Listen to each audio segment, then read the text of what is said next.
In this video, we're going to be talking about how to fix your PayPal account under review. So let's get straight into the video. The first thing you want to do is check your account status, log in into your PayPal and check for any alerts or notification and note the reason for the review it provided.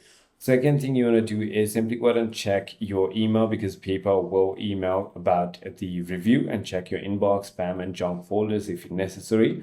You also want to provide required information. So click resolve in the email or in your PayPal account and provide the requested documents or information accurately if they have requested it. You can simply go ahead and submit a clear and valid document. Always upload clear, unedited documents and accepted IDs, proof of address, invoices, tracking info, and etc.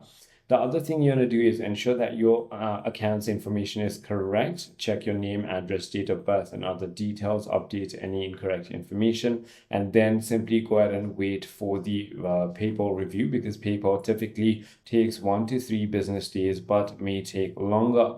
You also want to simply go ahead and log in into go ahead and check if the review is complete. So I hope this video clarifies everything for you. If you have further more queries, feel free to comment down below, and I'll see you on the next one.